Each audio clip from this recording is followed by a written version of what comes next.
in the Eurozone, European. Yeah. Yeah. So if it hits land, that's what it would do. It would wipe out. Now, the last one that hit was the one in Siberia that hit in 1908, and it hit up in Siberia. There weren't many people living there, but we still can see the effects of it because it just, all the trees fell down. I mean, you can tell that something hit, and there was a huge explosion because all the trees around it, the size of the state of the country of Luxembourg, are all flat.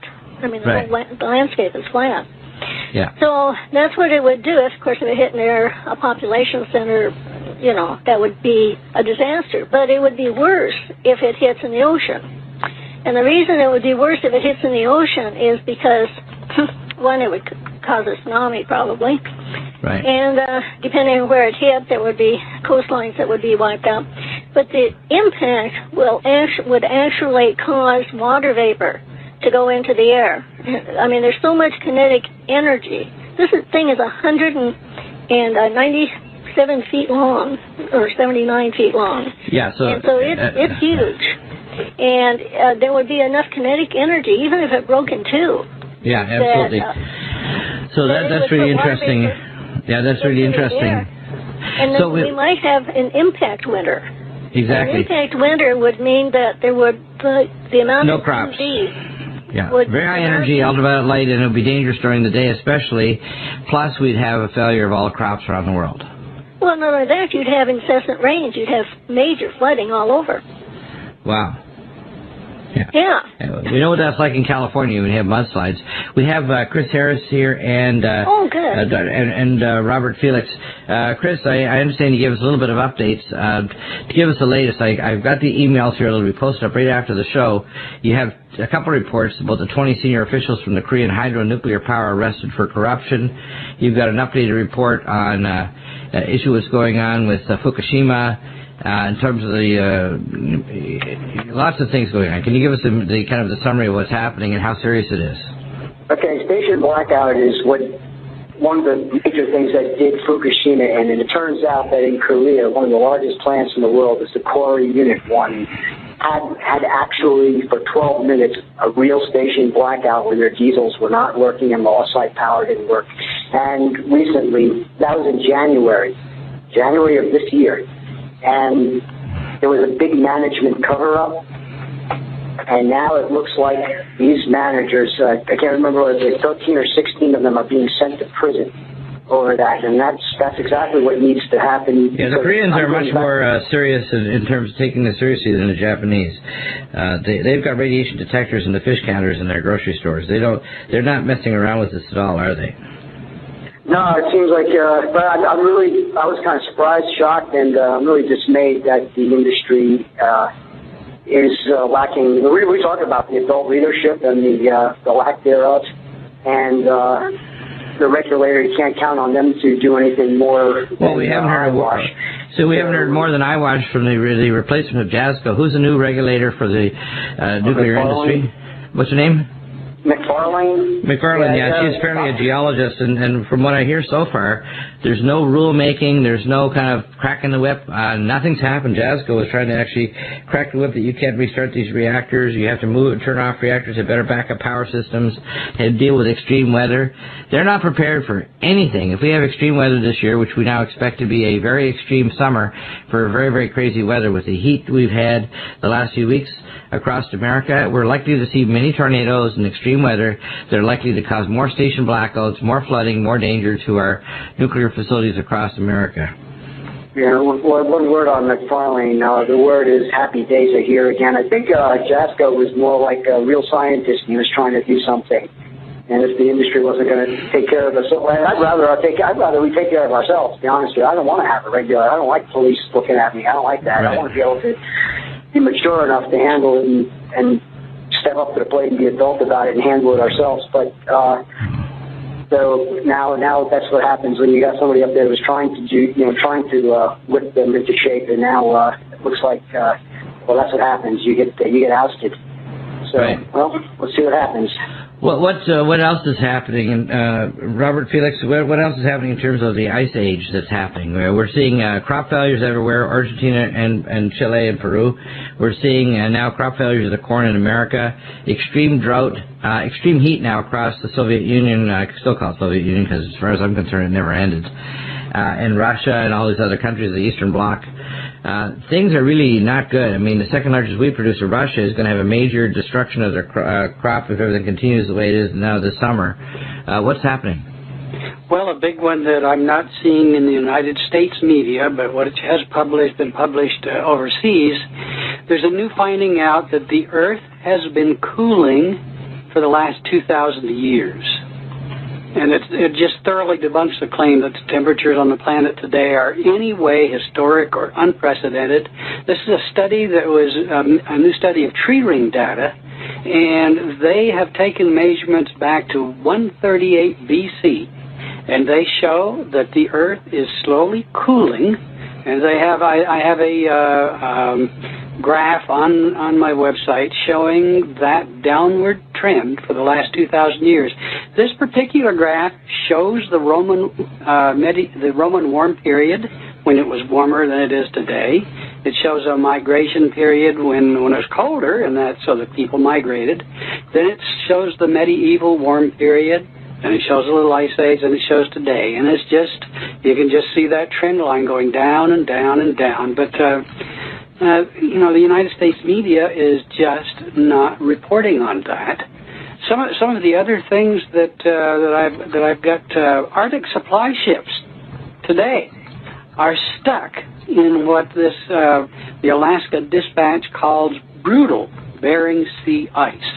Now that's another one that you probably haven't heard of lately, but it just came out that the ice is so thick that it's closing in around the icebreakers before other ships can follow. So these brutal sea ice conditions that Northwest Alaska battled all winter. I know that southern, the mainland United States, the continental United States has been warmer, but Alaska, we got to remember, Alaska is part of the United States, and these resupply ships. I mean, this is the middle of July, and the Canadian icebreakers aren't able to keep up with it. Yeah, in fact, I was watching some of these shows that are on the Discovery channels and History channels about the Arctic ice and for buy a couple of rabbits as pets for your kids this year and learn how to set up a rabbit hutch or a worm farm. Be prepared to move into the basement and spare room if your impact winter comes. People don't realize that climate change is something that the government expects to happen, and they're trying to get their New World Order and their global control grid in place long before all hell breaks loose. That's why they're in such a panic. That was not humorous. I know that. I know it wasn't humorous. I know it was a real suggestion, but I wanted to kind of put a little spin on it to make it look like it's humorous. But in fact, people say, well, why do you do this last hour on Fridays and talk about horrifying things like you're talking about all the wellness and everything? Look, if you're taking nutraceuticals like a radiation protocol, you're taking nutraceuticals to protect yourself, you've got your food, you've got ageless life support, glycemics, and NutriComplete, you're ready with your water and your guns and everything, you're going to be fine. Most likely what we're going to have is something where the power grid gets knocked out, a good portion of the population goes crazy, we'll have civil defense by our militia, will finally get our act together, people will be deputized by the hundreds of thousands, say here in California, and every city and town, and I know this from working with the government, within 4 to 12 days will be completely controlled by either gangs or civil militia. The military is not even part of the equation. They're going to be protecting the powers that be in a continuity government because they're such a tiny force compared to the size of our actual armed population. There's enough military armaments and power in the civilian population of the United States that if they assembled every army of every nation on earth, they could not take on the American public. That's a fact. And the fact is that only the American public could defend itself from gangs armed to the teeth because there are so many of them. When I was in Denver back in the late 90s, and up to 2004 when I lived there, we had over 2,200 gangs just in a little city like Denver, which is 2.6 million people. I live in Southern California where we have 26 million people, 10 times that population. And you can take that number and add at least one more zero, so around 22,000 gangs. And some of these gangs are not little gangs, they're big gangs too. And they're armed to the teeth. Many of them have military skills, high-speed motorcycles, all kinds of weapon systems and tactics. They've often are ex-military. People need to be prepared for the fact that real things are going to happen, whether they like it or not.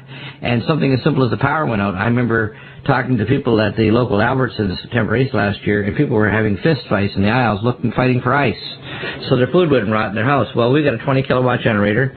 I'm putting on lithium pyrophosphate batteries. We're going to have more experts talking on the show regarding that. You want to have alternative water recovery. I put a water recovery system on our roof for recovering water. If you have the ability to put in a well, put in a well. Be prepared to also have extra so you can help your neighbors and friends and inspire them to have self-protection, have guns, have other non-gun things so they can protect themselves, and have skill sets so they know what to do to protect themselves and to grow food. I happen to be out in the country in North County, San Diego, but I tell people, if you're in a big city, get the heck out now. Move. Do not be in any big city from this point onward. If you have to move so many miles out and try and commute in, do it. But do not live in any big city. Live on the outskirts. Live close enough you can get yourself out of there. And if things look really bad, you have to have a plan to be able to bug out long distance. Right now, to me, my bug out is here. I don't plan on bugging out further. I believe that we're far enough away from anything that if anybody tries to cause trouble, we have so many Marines per square yard here in North County, San Diego. We have a standing army here. So, your comments, Ann? Yeah, well, what I was saying was that if this asteroid 2012 DA-14 were to hit, and if the impact were great enough, then we might have what they call an impact winter. And in that case, you won't have UV coming down to the earth. You won't be able to grow food and put in a system of UV lights and get a couple of rabbits of the right genders. And don't tell the pet store owner what you're doing, because you may end up slaughtering these animals just to survive. And then the worms go underneath the rabbits, and the rabbit droppings are not so, they're not as odoriferous, and the worms will eat them and turn them into soil. So what you do is you have a worm pen underneath the rabbit pen, and you can set that up in a spare bedroom. And then you let them mate, and then you would have constant, at least, meat for a while. You'd have to have a UV light on them. Yeah. Now, people need to understand that what's going on in Japan is there's a major burp radiation that's coming here, and I've got a report that 5 out of 7 Fukushima babies born have birth defects, Down syndrome, or miscarried. Yeah. And people don't understand. I read that too, Yeah. People need to understand that. Now, you're a nuclear expert, Chris, and you see this happening. I've been trying for now a month to chase Senator Wyden's assistant, Mary Gautreaux, and I can give that phone number if people want to get to contact her.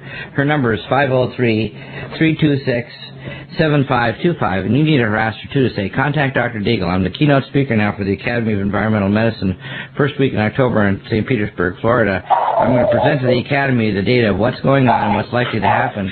This is the biggest environmental disaster, and it's on top of the Macondo British Petroleum disaster, which also has Corexit 9500 with petroleum distillates to dissolve the myelin sheaths and membranes, cause neurotransmitter problems and cortical atrophy in people.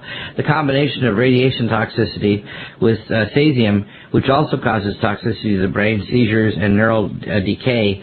And when you put oxidative stress, you basically make people decorticate and decerebrate, affecting the higher metabolic areas of the frontal lobes first and the areas of the association cortex for speech and language and communication. So we're going to start seeing much more bizarre behavior as the radiation level gets higher, and the amount of birth defects is going to go right through the ceiling. But let me just bring up Unit 4, Fukushima Spent Fuel Pool, if I can, just for a minute. They are trying to, they announced it today that they're going to try to move some of the fuel. They are concerned about the seawater. Remember we talked about salt water and the corrosive effects. It's decorrosing it, yeah. And, whether they listen to us or we were just thinking the same lines, now they've stepped up their efforts to try to remove the fuel, and they're going to take a test run on it, put it into a container. I'd love to see what this container looks like, because if it's any of the hotter, newer fuel assembly, it's going to need some sort of a coolant in it. Right. And they're going to use 2 cranes, and they're going to somehow coordinate this particular pick. It's a move. We call it a pick. To pick it up. But they need to move this to another storage facility, and they're very concerned about what the salt water has been doing to this and whether they can actually even put it in a larger pool. Remember, they also have that waste reprocessing facility. So, you know, this is going to be a pretty arduous task. And, these fuel rod pellets are inside of bundle arrays. And if the fuel rod pellets have agglomerated and the bundle arrays have actually been twisted by the debris and the things that have happened there, they're not likely to come out smoothly, which means they're going to either fall apart because of neutron annealing, or they're actually so bent that they're not going to come out as a single bundle array, and you may end up having to take out huge chunks of these altogether. So it's a great big mess. This is not like taking normal fuel rod assemblies out by just popping them out and then sticking them in another area. And they're concerned that if this goes, it's going to pop. And the fact is they lost the non-interruptible power supply. It's virtual guarantee that sometime this seal, and you talked about this in several reports they took this show and they brought it over when I was gone on the 14th of June and again on the 21st on E&E News, and they put the audio up. But I want you to repeat this, Chris, so people really grasp it. When the seal goes in that reactor, no amount of pumping or uninterruptible power supplies or anything will stop it from them going critical. And then when those fuel rod assembly bundles go, the minimum radiation, and you quoted this back, I think it's, what was the name of the scientist in April that reported it? Was Dr. Gailey? Dr. Gailey, and he reported, and we have that report posted up in the PDF. Gailey's report showed that the radiation level will be 30 to 100 times more if only 10% of these fuel rod assemblies blow their cork.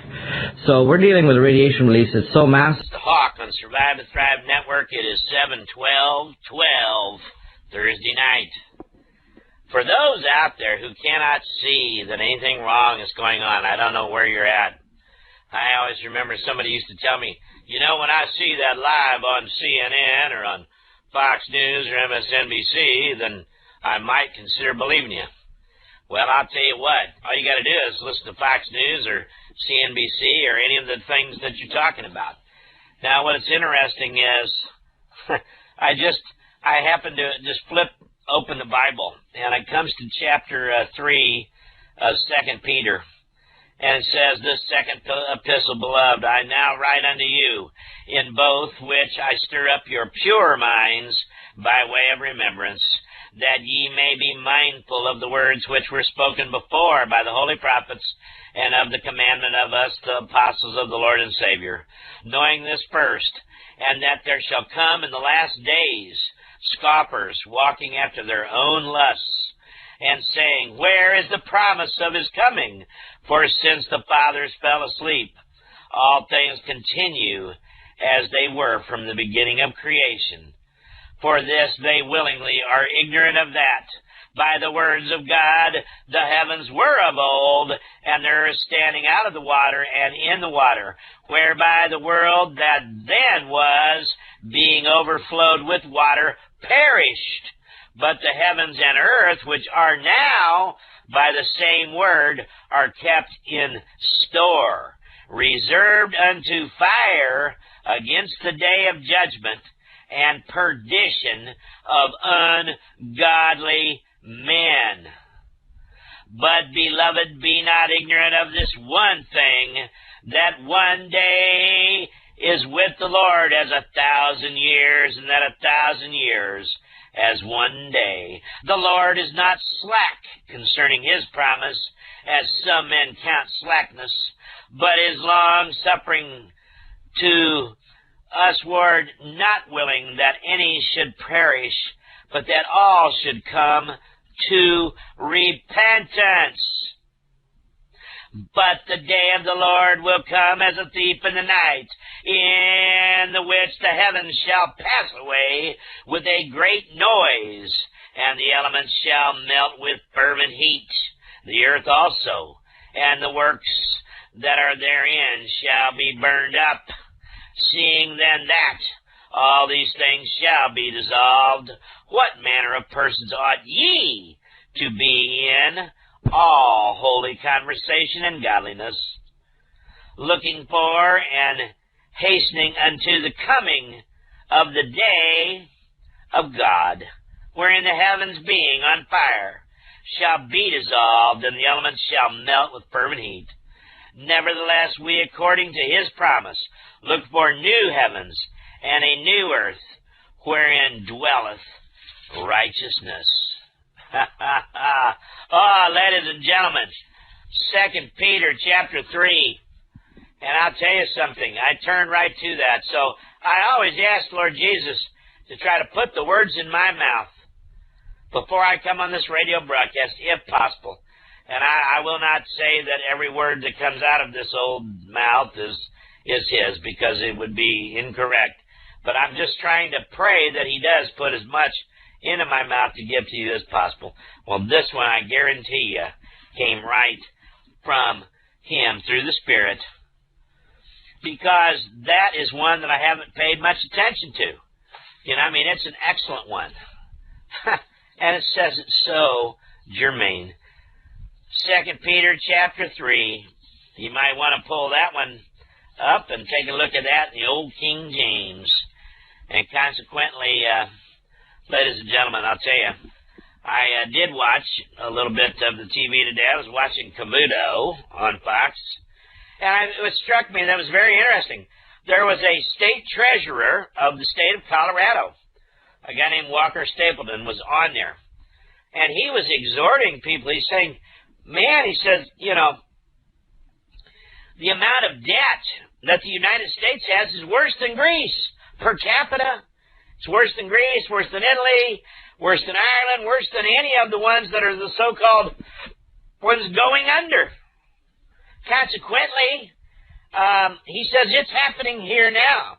And this is one of the things that he said, is that what's going to happen, of course, Cabuto is Mr., ho-hum, and he's making a bunch and lives in Jersey kind of a thing, and he's just a measured, very measured and all that. But basically, the Colorado State Treasurer says that we're going to be moving to hyperinflation.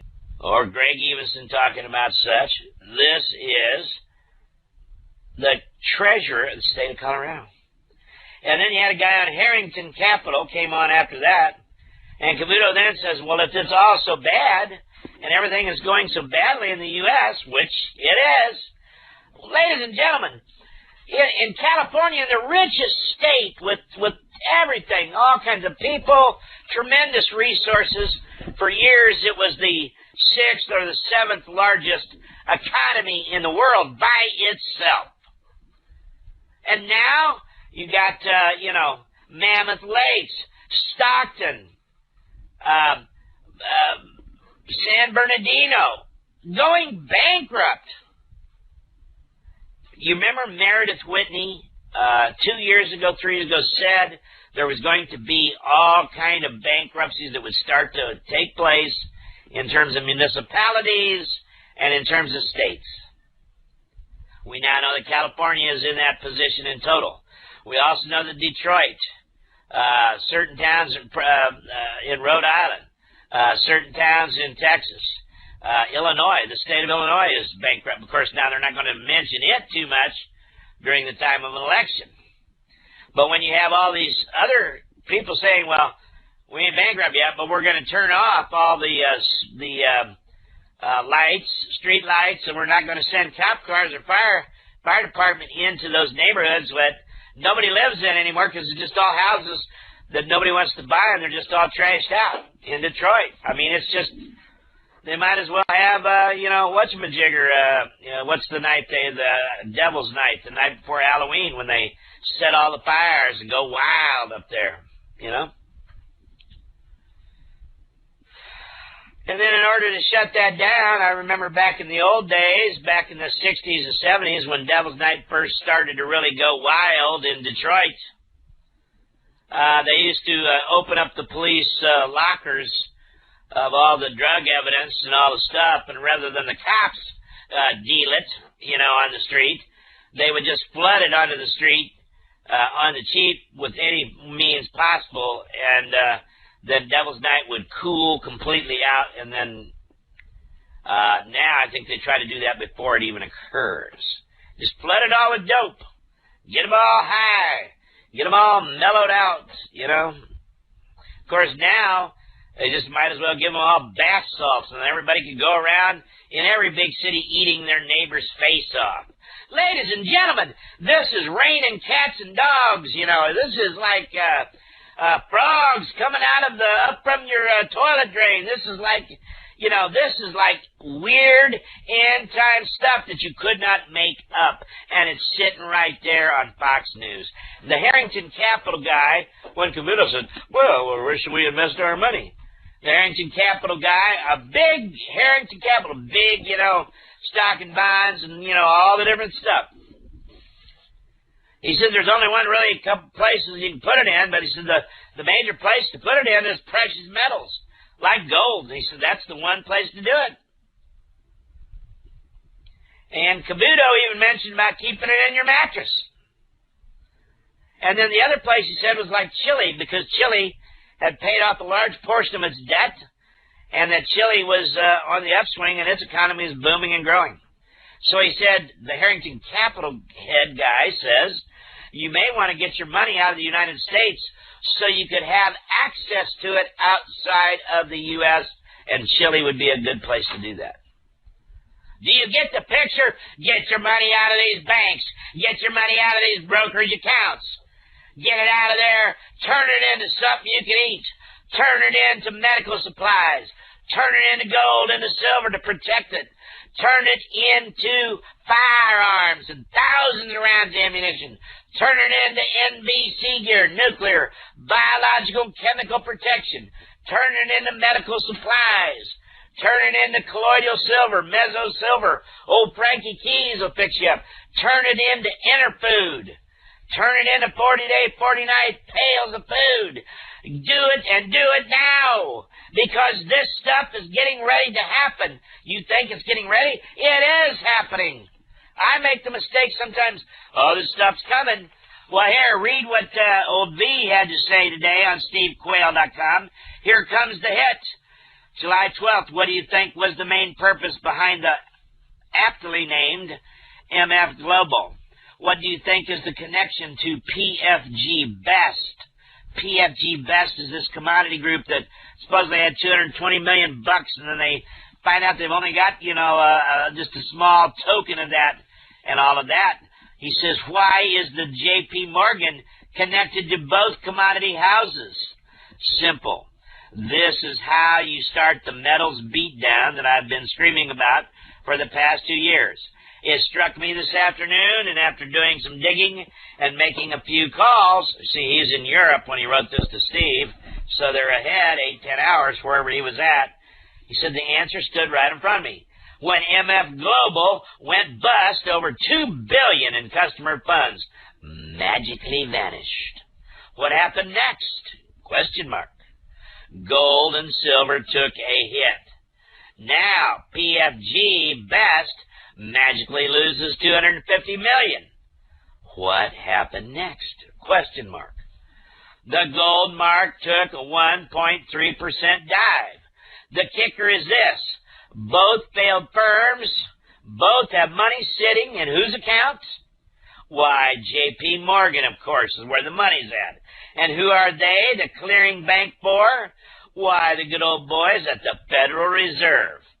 Now, what does the Fed and J.P. Morgan have in common? Well, among many things, the abject manipulation in the gold and silver market. So what does this mean? That the PFG Best failure and more shell brokerage failures, as they are all doing the dirty work at J.P. Morgan, are causing all the weak hands, to dump gold, silver, and other commodities. The result, a hit to gold that I'm going to say may drop the price from my previous claims down to $1,200, $1,400 range. In other words, for those of you out there right now sitting on the fence, buy, and buy. This is the time to do it.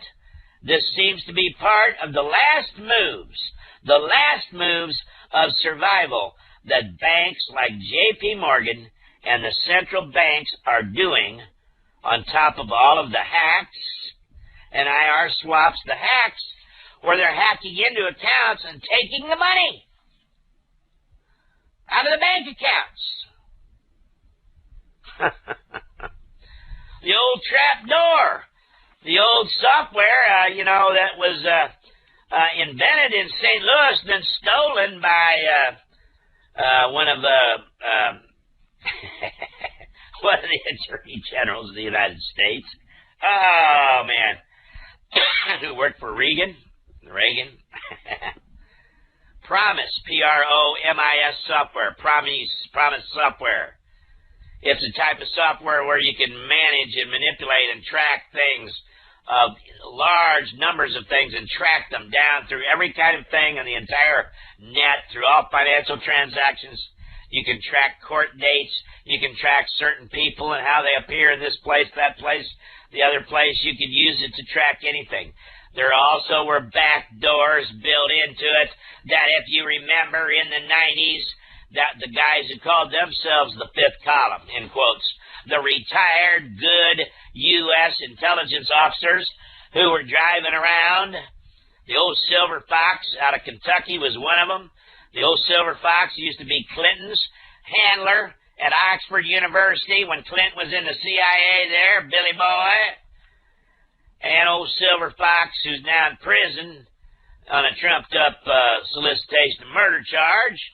But he was Silver Fox was shall we say, cherry boy. But on the other hand, him and the other guys used the Promise software backdoors, and they had a Cray research computer that they jury-rigged together and put it on an 18-wheeler with all the big satellite dishes and drove it around to different places, and they were able to get into all of the foreign bank accounts through the trap doors and find all of the dirty money that belonged to the politicians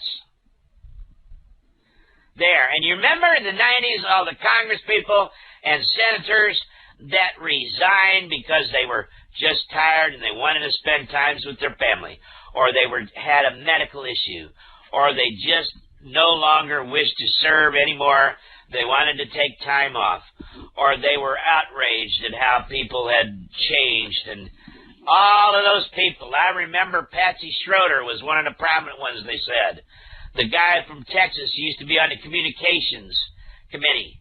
All kind of different people. I remember even Libby Dole having some kind of a deal because old Uncle Bobby Dole allegedly, he didn't take anything himself, but Libby did, because International Red Cross, He had access and reasons to have accounts overseas, etc., because of travel. So I remember all those guys using the Promise software to take it out the back. Well, do you think that they don't have the ability to do that now? So here, back to what B's saying. After he says the result, the hit to gold that I'm going to say the price might drop from my previous claims down to 12 or 1400 range. In other words, for those sitting on the fence, buy, this is the time to do it. And he said before, don't worry about what the spot is right now. Just get the metals. If you want to do that, you call Steve Quayle at 4840. And it seems that he says it seems to be part of the last moves of survival that banks like JPM and the central banks are doing on top of all the hacks and IR swaps and the LIBOR manipulation. That's the London Interbank borrowing route, a rate that so much of our credit and the house loans and car loans and credit cards and all different types of things are based a large portion on what the LIBOR rate is. The full assault on the metals market is on, and it is time to buy. Did you hear that? The full assault on the metals market is on, and it is time to buy. You have to see the clear picture that is coming into focus. IR swaps, LIBOR manipulation, suspicious commodity firm failures are all part of the concerted effort to keep precious metal prices low. I was right again, and you heard it here on this site first. Here it comes, the best buying opportunity you will ever get. V. You can read that, print it off, and you ought to get with it and do it. Call Steve Quayle at 586-4840 if you would like to get some medals. And I'll tell you something. This V is a real person. This V is a high-level banker out of Europe. I know a little more about it, but I don't want to know too much because I will tell you. I know exactly, who they work for, all of that. And if you read the rest of the V's previous, and I suggest that you should read everything that he wrote and sent to Steve, you will get hints and things about it. Just suffice to say, this guy knows exactly what's going on. And you don't think gold is important? Well, look what old Turkey's doing here today. Turkey skirting Iran sanctions. The NATO country, Turkey, who really wants to be the new caliphate, the Turkish Muslim caliphate, Turkey has exchanged nearly 60 tons of gold for several million tons of Iranian crude oil, despite its promises, to uphold Western sanctions on Iran's energy sector, according to recent Turkish reports. By using gold instead of money, Turkey is able to skirt Western sanctions on Iran's oil trade. Well, let me tell you something. Iran would rather have the gold instead of the piece of paper. Particularly those sanctions on Iran's oil trade pertaining to SWIFT, the global money transfer service that until recently assisted the Central Bank of Iran and other Iranian financial institutions. Over the past several months, Turkey has given Iran 60 tons of gold, or more than $3 billion, according to a July 8th report on the Turkish news site Vatan Online. The report was translated by the Open Source Center, a translation service used by the CIA. Boy, oh boy, oh boy. Oh, here's an interesting one. The idea that this is out of the same article, it's by Adam Credo from the Washington Free Beacon. And here's a quote. He says, the idea that Turkey needs a waiver for more time to disconnect itself from the Iran oil trade is ludicrous, said Michael Rubin, a former Pentagon advisor on Iran and Iraq. Turkey is playing Obama for a fool. Well, Mr. Rubin, I would also say to you, we were supposed to pay for the entire Iraqi war out of the profits from the Iraqi oil, if you recall, and now Iraq is sitting there with a huge cash surplus, and we're sitting with huge deficits and a monstrosity over there that's the largest thing in the world in terms of an embassy. So when we talk about that, Turkey's playing Obama for a fool, yeah, but so is the other people who played the games with the Iraqi oil. Like a loose schoolgirl, this is a quote, like a loose schoolgirl, Obama may think he can become popular by giving away the goods to whomever tells him he is the apple of their eye, said Rubin, a resident scholar at the American Enterprise Institute. Obama doesn't understand that for regional rulers like Turkish Prime Minister Erdogan and Russian President Vladimir Putin, he has gained not respect but disdain. Yeah, they don't admire weakness. They say you're weak. They would admire strength. Turkey's attempts to skirt Iranian sanctions could lead lawmakers to shape a new round of sanctions. Oh, a new round of sanctions. And the good news, the sanctions are now so powerful that Iran has been forced to follow Ron Paul's advice and move back to the gold standard from the dollar. You see how they write this stuff, ladies and gentlemen, which brings up another story. I said it to Steve this morning. I think he posted it, and Holly posted it up on his site. It's new reporter, artificial intelligence, AI writes the stories. They got an artificial intelligent computer using algorithms to write the stories that push all your buttons and give you guys all the good feel-good stuff. So this stuff is all, it's Skynet writing the news. It's Skynet writing the news. Get your money out of these banks. Get your money out of these brokerage accounts, out of these traders and trickery and Illuminati pawn scum brokers all over the United States. Put it into gold and silver. Put it into food.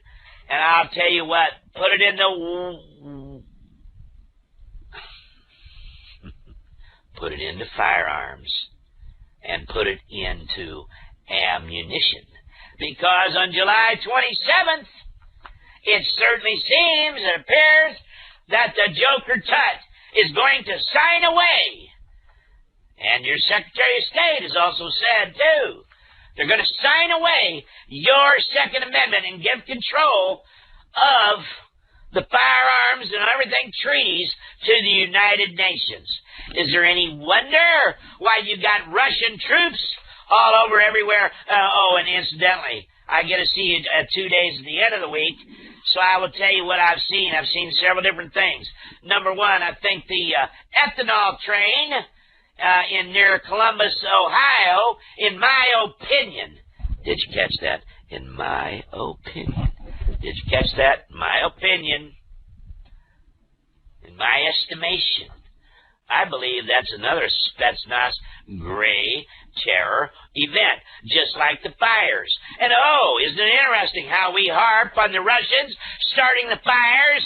The FBI goes out there to supposedly investigate. Now we got no information coming out of them, so they were there to sit on the story. But in the meantime, somebody with some good sense has decided they gave gully washers to Colorado and put the fires out.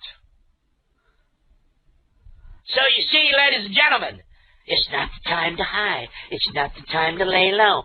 This is the time to put on the full armor of God. This is the time to stand and get ready and be prepared to take on all comers on behalf of the Lord Jesus against these evil pond scum SOBs.